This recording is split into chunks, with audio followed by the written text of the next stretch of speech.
precisei. Sei que não precisou. Já deve ter jogado até fora aquela, né? Não troquei que não precisei. Nós estamos recebendo aqui no estúdio Jacir de Oliveira, o estúdio da TMC, Tcheco, ex-jogador de futebol, atualmente técnico de futebol. O Tcheco tá aqui para conversar com a gente, para bater um papo com a gente. É sempre muito legal, Tcheco, receber você aqui na TMC. Transamérica agora é TMC, tá? Tava sabendo, né? Quem escuta sabe, né? O Tcheco escuta, ele já tava sabendo. E é sempre muito legal te receber aqui. Seja bem-vindo, Tcheco. Obrigado, Dela e Juninho. Prazer estar aqui com vocês aqui. Foi muito bom encontrar o IT cagado, né? Completamente. Os 45 do Você viu segundo que ele tempo tá até meio escaparam. desnorteado, Tá né? desnorteadinho ali. Tá com uma roupinha meio horrível lá. Veio com essa navezinha dele e veio tudo estragado. Mas é um prazer estar com vocês aqui, bater um papinho bacana aí. O que você quer falar, cara? Não, beleza, um dia vai acontecer com ele. Deixa, uma hora vai.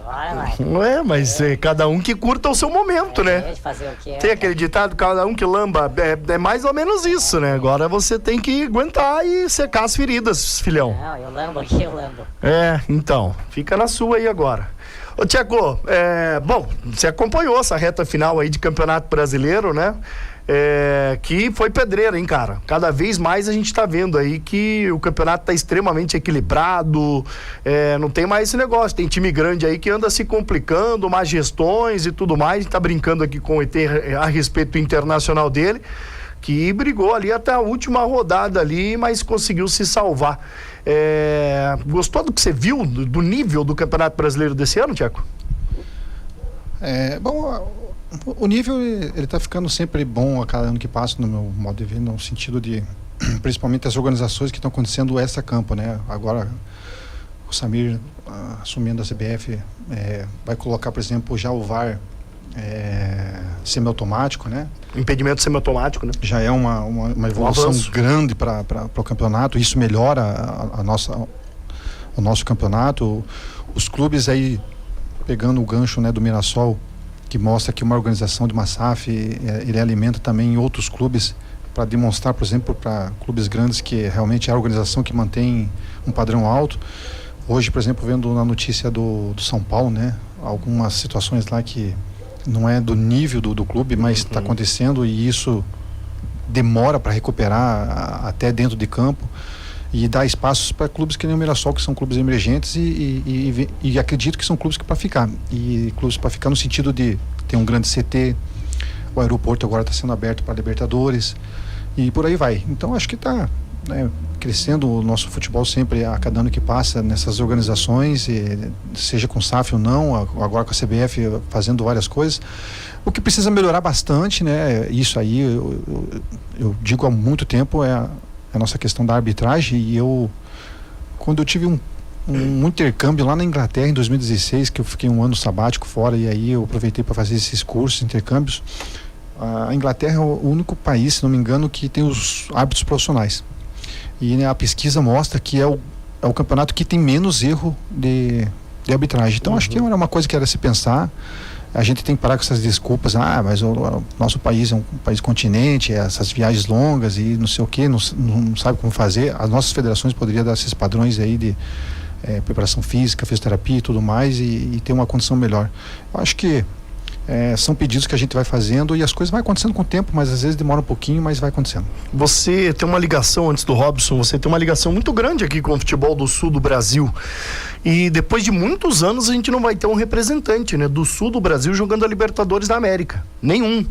A gente viu que o Internacional e o Grêmio, né, que estiveram jogando a primeira divisão, assim como a Juventude, mas sobretudo a dupla Grenal teve muita dificuldade nesse ano, né? O Inter brigou para não ser rebaixado até a última rodada, o Grêmio fez uma campanha ali de meio de tabela, às vezes mais próximo da zona de rebaixamento, no final deu uma melhorada e conseguiu buscar uma vaga na Copa Sul-Americana.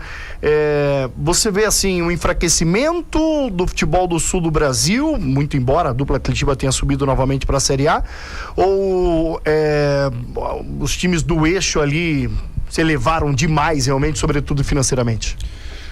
A gente tem que dar crédito também, por exemplo, para o Bahia, né, que vem de uma organização do Grupo City, né, e se infiltrou ali para ficar, né? Exatamente, se reestruturou com o novo CT também. A gente está falando sobre organização. Eu acho que às vezes essa oscilação pode acontecer para tinha um treinador que eu trabalhei junto como técnico e atleta, que sempre era o Celso Roth, que falava, né? O futebol vai dando sinais. E a nossa região sul aqui começou a patinar em alguns pontos, né? Que reflete hoje nessa situação de não ter um representante na Libertadores, né? E ao mesmo tempo, quem está fora do eixo vai se preparando para se organizar nesse sentido, né? E aí eu acho que o futebol está dando sinais para a nossa região sul aqui. Mas eu acredito que com o tempo aí vai ser... Passageiro? Acho que vai ser passageiro, porque é um mercado muito forte, é um estado, é uma região muito... que tem um histórico muito grande de futebol para se voltar nessa potência aí que é a disputa da Libertadores, até porque o Super Mundial, eu acho que ela veio para ficar, né? Então isso aí vai interessar muita gente pela questão financeira, principalmente. Robson, muito legal receber o Tcheco aqui, né, cara? Pô, sem dúvida, um grande amigo aí trabalhando, né, com esporte, com futebol, a gente teve a oportunidade de fazer durante muitas e muitas coberturas, né? O Tcheco já entrevistei muitas vezes como atleta, como técnico, enfim. Tcheco, a minha pergunta vai em cima assim da volta da dupla Atletiba pro ano que vem. A gente já debateu muitas vezes aqui. É claro que existe o Mirassol, tem muita coisa. O Nicolas França, por exemplo, tem essa opinião. Tem muita coisa boa lá para ser aproveitada, para ser até imitada nesse sentido, né?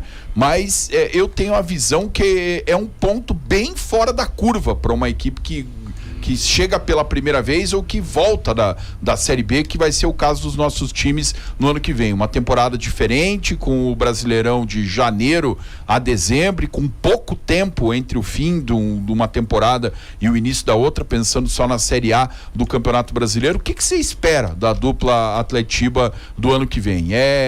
Se ficar um em 15º e outro em 16º, a gente tem que chegar aqui na segunda-feira seguinte e estourar foguete, ou tem que esperar que eles briguem e cobrar que eles briguem mais cima na classificação mesmo? Eu vou dizer pela experiência como atleta, né? E aí o treinador, que eu estou há 6 anos assim, vai dando algumas condições para a gente ter essa análise que eu vou passar aqui agora. É lógico que ela não é uma regra, mas a experiência me diz o quê? A dupla Atletiba, ela vai fazer uma reestruturação de atletas, provavelmente. Então a base vai ser muito pouca, pelo que eu estou observando aí. E isso, para dar certo, ela precisa ter uma conexão boa para a próxima temporada, né? Então isso aí eu acho que é uma incógnita muito grande para a gente saber qual que é o real objetivo da dupla Atletiba. Eu, particularmente, eu passaria uma análise assim de firmamento na primeira divisão para se reestruturar para a próxima. Mas o torcedor não vai aceitar isso, vai exigir muito mais, aquelas coisas todas, mas é aí que tem que ter convicção no trabalho e um planejamento para que as coisas funcionem. Senão vai ficar esse bate e volta sempre e é complicado. O Mirassol, eu acho que a gente pode tentar, às vezes, tomar uma informação do passado, que às vezes vem para um ano para ficar, daí não fica mais, mas eu acho que são épocas diferentes o dela, por um seguinte: vai manter a base, o Mirassol, e todo mundo lá quer disputar a Libertadores, e a Libertadores é anual agora, então não vai se perder jogador, por exemplo, no meio do ano. Antes a Libertadores era disputada as finais no meio do ano, e aí se perdia muitos jogadores para a sequência da temporada, que era aquele segundo turno do Brasileirão. Então eu acho que vai se manter forte o Mirassol ainda, justamente para manter a base, e provavelmente vai trazer outros jogadores.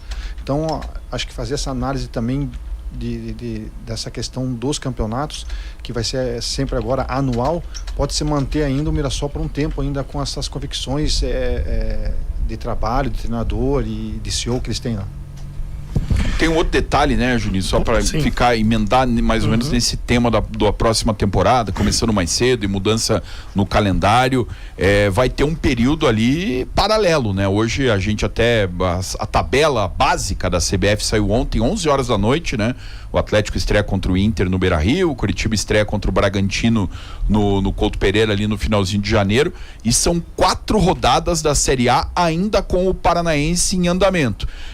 As informações que a nossa reportagem tem trazido é que o Atlético quer jogar no máximo o Atletiba com o time principal, e depende do que vai ter de cruzamento pra frente no Paranaense. O Curitiba quer pelo menos iniciar com a garotada e aos poucos ir colocando o elenco principal. Você vê dessa maneira mesmo, o estadual vai acabar ficando num segundo plano até por esse início da Série A bem mais cedo? É uma tabela complicada, é um ano difícil por causa realmente da Copa do Brasil, da Copa do Mundo, né?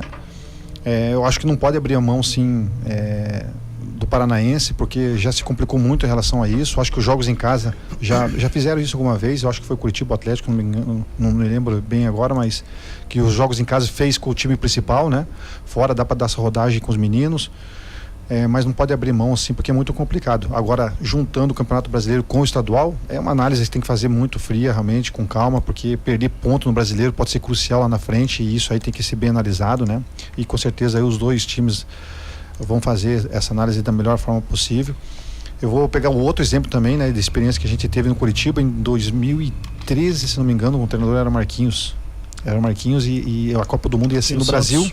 Isso, Marquinhos Santos, a Copa do Mundo ia ser no Brasil, só que em 2013 teve a Copa das Confederações. Isso. E aí teve a parada, porque ia ser no Brasil, então teve a parada como se fosse a Copa do Mundo. Quando parou, o Curitiba era líder. Isso que eu ia falar. E aí a gente era líder e a gente quase caiu.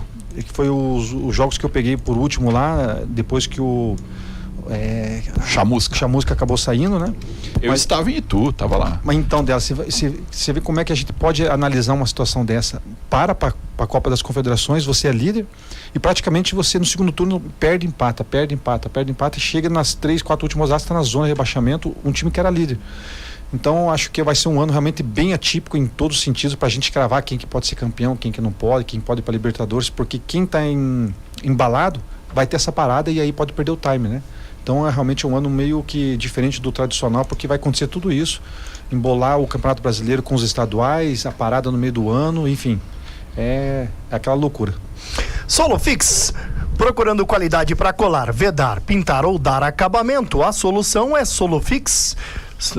Referência em fixação e vedação. Siga nas redes sociais @Solofix Profissional. Eu estou buscando aqui algumas perguntas dos nossos ouvintes para passar aqui para o Tcheco. O Everton de São José, ele diz aqui: Tcheco, qual a maior dificuldade para um técnico emergente subir na carreira? Pouca oportunidade de time grande? Bom, é um mercado muito competitivo, é claro, e é um meio de muita vaidade, né? Por exemplo, eu quando eu fiz um trabalho no Cascavel, cheguei invicto na final, né, Juninho? Perdi pro Londrina lá. Isso. Nos pênaltis. Ia ser o primeiro clube do interior invicto, campeão estadual em todo o Brasil, né? E aí, foi o primeiro vice invicto. Aí, ó, que notícia boa que eu dela, né? Doeu ali, né, Tcheco? Doeu porque era um trabalho bem... E a gente tinha tirado o Atlético na semifinal, o time que estava na Libertadores, e veio com tudo, o time principal, enfim. Mas foi um trabalho bem realizado e aí a gente não conseguiu. Mas realizamos chegar passando da primeira fase da Copa do Brasil, a Série D a gente classificou para as mata-mata, e aí é um campeonato à parte. Tanto é que renovamos para outro ano. Só que quando você vai buscar outras oportunidades, aí tem os executivos de futebol que tem uma preferência por outro técnico, que gosta de um fulano de tal, e aí não é avaliado muito os trabalhos, vem mais por algumas recomendações, algumas situações que fogem das nossas mãos. Então tem todas essas dificuldades, né? Teoricamente matar um leão por dia para você provar que tem condição. Os técnicos emergentes, vou pegar o exemplo do Moser novamente, que é um técnico aqui da nossa cidade e fez um trabalho grande aí no Curitiba. O Curitiba eu acompanhei poucos jogos, mas eu acompanhei bastante assim, a questão dos comentários, pra gente ficar um pouquinho por dentro e tudo mais, né? E o resumo que eu tiro é o seguinte, que o torcedor estava exigindo muita coisa de um time que talvez deu muito mais daquilo que era esperado. E mesmo assim tinha-se crítica em cima do trabalho do Moza, né? Uhum. Mas no final das contas ficou o quê? O título, o acesso, o resultado que o Moza deu, e já não é o primeiro dele. Sim. É o segundo. 2 seguidos, inclusive. Então é um treinador que eu, no meu modo de pensar, tinha que ter um carinho mais especial para se manter no Curitiba. Porque ele é um técnico emergente. Aí esse para mim está sendo o grande mal do futebol brasileiro. Não ficaram com o Moza e trouxeram um estrangeiro. Nada contra o estrangeiro, muito pelo contrário. Mas o trabalho que ele está vindo é de muita confiança já há algum tempo, o Moza, de muitas convicções em cima das dificuldades dos times que ele pegou, Mirassol e depois o Curitiba. Por mais que ele teve dificuldade no ataque, ele conseguiu subir, ele conseguiu ser campeão.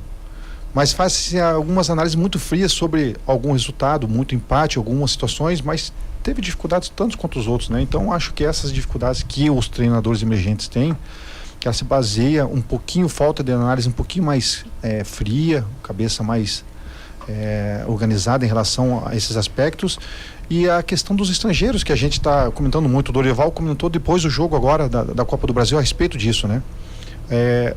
Quando que a gente ia comemorar que vai ter 2 treinadores finalistas na Copa brasileiros, do Brasil, né? Que a gente eliminaram 2 estrangeiros, inclusive. Que ia comemorar um treinador que está na final do Mundial, passando por 2 jogos, que é o Felipe Luiz, enfim, e por aí vai. Então é uma competição um pouquinho injusta ainda com nós, porque a gente tem muitas restrições por parte da imprensa no modo geral. Eu acho que não é o mesmo peso, a mesma medida, não é a mesma análise. Não é a mesma análise. Acho que a gente pega muito leve com os estrangeiros, não? Eu acho. A exigência é maior com vocês brasileiros? É isso? Eu acho muito, Juninho. Mas assim, ó, o que eu acho, assim, ó, de fato, é o seguinte: que vocês não têm que analisar se é estrangeiro ou não. A tem que analisar o trabalho. Sim. Não importa o passaporte. Exatamente. Tem que analisar o trabalho, porque vai vir vários estrangeiros como vem e vários vão falhar. Sim. Mas só que está se abrindo pouco espaço para os brasileiros, né? E para mim o grande gancho desse todo o processo foi o Moser agora, né? Um treinador que é campeão, ele nunca pode ser mandado embora de um time. Você acha que ele merecia treinar o time na Série A? No mínimo, Juninho, ele merecia uma oportunidade no estadual. No mínimo. Uma continuidade. Exatamente, uma continuidade. E isso não estou falando por gratidão, por respeito, porque isso está no pacote do treinador. Sim. Mas por subir, quantos anos que o Curitiba teve dificuldade para classificar primeiro, e aí ele ganhou um título, né? E eu estou defendendo o Moser aqui, porque primeiro é da nossa cidade e pelo trabalho que ele executou, não é de agora, já de algum tempo. Quando eu estava disputando as séries Ds pelo Cascavel, por outros clubes, pelo Caxias, tudo, o Moser já estava na briga na Série C, até a Série B já há algum tempo. Sim, bateu na trave do Cruzeiro e tudo mais. Sim. Então, enfim, é um treinador que já tem, acredito que já tem esse respaldo para estar ali já brigando, né? E ele vai fazer um grande trabalho no Ceará, tenho certeza disso. Mas enfim, é a nossa briga. Mas a briga no bom sentido que eu estou falando, tá? Claro. Em todas as áreas, em todas as profissões tem essas competições. Sim. E a nossa aqui é mais uma. Você acha que, até entrando nessa linha, né? Mas por um outro lado, de repente a vinda desses estrangeiros para cá não fez também os técnicos brasileiros buscarem se aperfeiçoar ainda mais? O aumento de competitividade também não pode ter feito bem para os treinadores brasileiros? Não, exige, Juninho, exige. Eu só acho que a demanda foi muito grande. Veio muita gente. Eu acho que, por exemplo, veio bons, mas também veio um monte de treinador ruim aí, viu, meu? Isso é verdade, isso eu concordo. O que eu quero falar é o seguinte: eu acho que, por exemplo, os grandes treinadores que nós temos como estrangeiro, o Abel, o Jorge Jesus que veio e outros mais aí, esses acrescentaram muito para que a gente acordasse, né? Eu digo nossa classe, né? Sim. Acordasse muito para esse sentido, mas outros não vieram para esse benefício todo, vieram aí a galope de amizades ou outras coisas mais, enfim. Só entendo o seguinte, né? Eu volto a dizer que eu tenho que defender a nossa classe, mas eu tenho que ter argumento para isso. Sim. Que é aberto, claro que é aberto. Nós vamos crescer muito nesse sentido, né? Se você me perguntar se eu sou contra o Ancelotti na seleção, muito pelo contrário. Os números desse técnico ele é excepcional e a gente vai crescer muito com isso ali ainda. Mas entendo ainda que para os técnicos emergentes está ficando muito mais difícil justamente por essa situação. E aí o nosso futebol não pode perder essa essência. Eu acho que esse é o ponto, né? Quem está buscando espaço assim acaba às vezes tendo menos oportunidades, né? Mas, Tcheco, eu queria voltar assim para o momento, até dentro da tua linha de trabalho, na tua carreira como treinador. Em 2025 você teve 2 momentos, né? Um momento com o Paraná, ali você tentando salvar depois de um início de trabalho ali do Paraná, que fez uma outra escolha que não deu muito resultado, e aí você não conseguiu confirmar o resultado, né? Não conseguiu recuperar o que já vinha dando muito errado. E no Cascavel, onde você tinha um trabalho muito longevo, em outra oportunidade, a gente quase caiu da cadeira, que o dia que eu li a nota que você estava demitido entre um jogo eliminatório e outro, né? Por mais que tivesse sido derrotado no primeiro jogo, é o time que foi campeão do campeonato, né? O Barra eliminou o Cascavel, depois do Cianorte e depois ganhou a final do Santa Cruz. Então dava para ver que era realmente um confronto bem complicado, né? Como é que se resume esse teus 2 momentos aí em 2025? Primeiro no Paraná e depois com essa situação que terminou dessa maneira no Cascavel. Só para completar, corrigir, né, Tcheco, só para completar rapidinho, eu sei que você tem um carinho enorme pelo Cascavel, mas ali ficou desapontado? Não, só para corrigir, o Seabra é treinador brasileiro, Sim, né? sim. Eu acabei confundindo Fernando com o treinador, Seabra. mas só para deixar claro. Claro. Vamos lá, vou responder primeiro a tua pergunta, Juninho. Lógico que eu fiquei muito decepcionado, muito triste, principalmente com o presidente e um diretor que estava ativo no momento, lá está ainda. Porque não existe você ser mandado embora dentro de um intervalo de um jogo ou outro, sendo que o nosso jogo, ele foi um jogo dentro dos padrões normais de um mata-mata. Nós tínhamos a possibilidade de até sair ganhando o jogo, perdemos um gol ou outra chance e acabamos levando o gol, enfim. Isso mostra também um pouquinho a dificuldade que os treinadores têm em relação à continuidade dos seus trabalhos, né?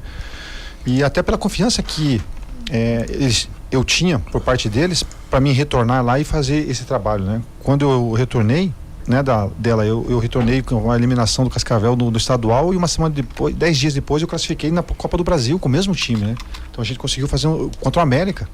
Então foi a gente tinha essa confiança, toda essa questão lá, mas enfim, passou e segue o baile, né?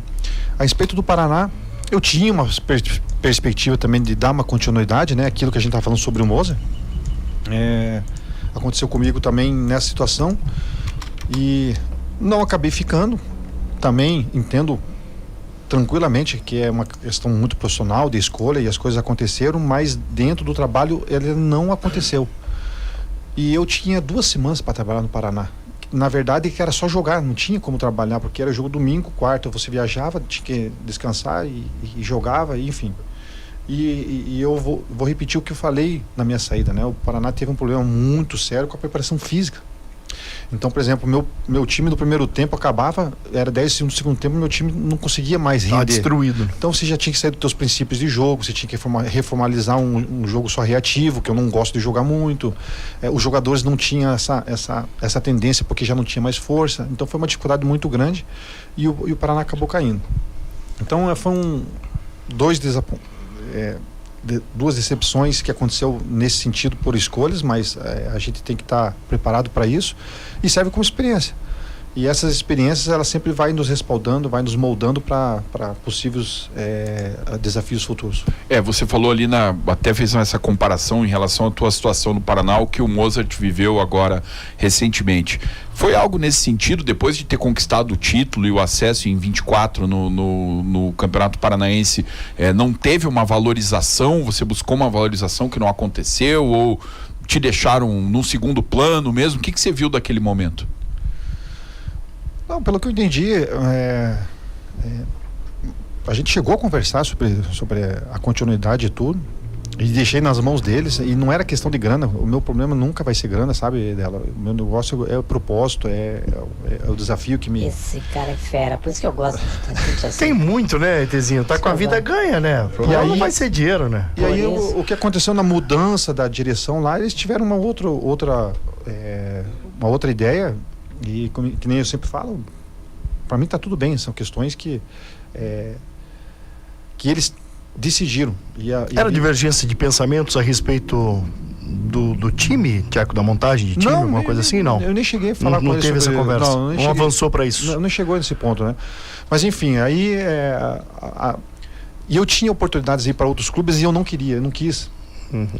Porque eu imaginava que eu até iria ficar ali, né? E aproveitei para ficar um pouco em casa, porque realmente é muito desgastante essa questão de ser treinador e aí só eu esperei a próxima oportunidade, que foi o Cascavel, o próprio Paraná, na verdade, né? O próprio Paraná. Mas daí, como eu falei, já volta no momento... Cabiola em caco já, que era muito complicado. Mas eu tinha essa esperança de continuar, as coisas não aconteceram. Agora espero que o Paraná primeiro resolva a vida deles, né?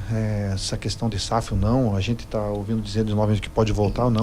E o campeonato vai começar mais cedo também, então precisa o clube se organizar nesse sentido. A gente espera que o clube se reorganize para que não sofra novamente. Porque tem assim, um monte de pergunta aqui já relacionada a isso, né? Os torcedores paranistas já se animam. Quando a gente falou que você vinha aqui, já choveu de gente perguntando, né? O Eduardo do SIC.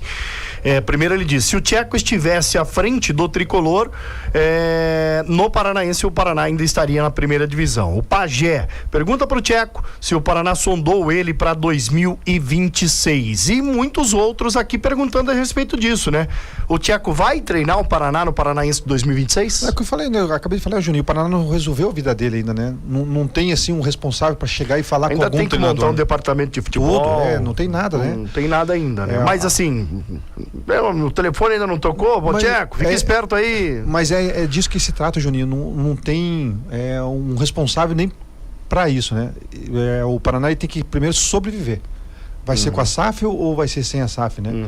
Porque se for com a SAF, é um grupo que vai gerir com essas responsabilidades. Se for sem a SAF, provavelmente vai ser outras pessoas que vai gerir com outras responsabilidades. Então, mas se o presidente pega o telefone agora, te liga, fala, ô Tcheco, eu vou precisar de você. Eu tô no mercado, né, Juninho? A gente conversar sempre vai conversar. E isso, para mim, já é o suficiente. Inclusive, né, hoje é dia 16 de dezembro, a segundona paranaense esse ano, por causa da Copa do Mundo, foi definido que vai começar em 28 de fevereiro, é um prazo bem curto, né? Sendo você ou qualquer outro treinador, é um prazo bem curto. Eu acho que o mais complicado desse campeonato da Série B agora é que quando acabava a Série A, iria começar a Série B. Então vários jogadores ficavam disponíveis. Você tinha muitas outras opções, né? Agora não. Um em cima do outro. Você vai pegar ali mais o raspo do tacho ali para fazer as equipes. E tem o torneio da morte ainda nas primeiras. Quem não classificar para as finais, a primeira joga um quadrangular contra o rebaixamento. Ou seja, aqueles que teoricamente estariam eliminados ainda vão precisar desses atletas, né? Então acho que o nível vai ser mais baixo.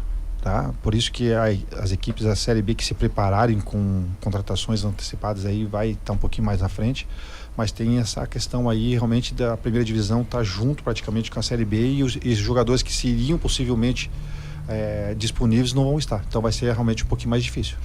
Bom, a gente vai fazer um rápido intervalo, o Tcheco vai continuar aqui com a gente vai fazer mais um bloco aqui com o Tcheco, tem muita coisa ainda pra gente conversar com o Tcheco, falar a respeito da carreira dele, os próximos passos, torcida paranista tá ansiosa aí, tá doida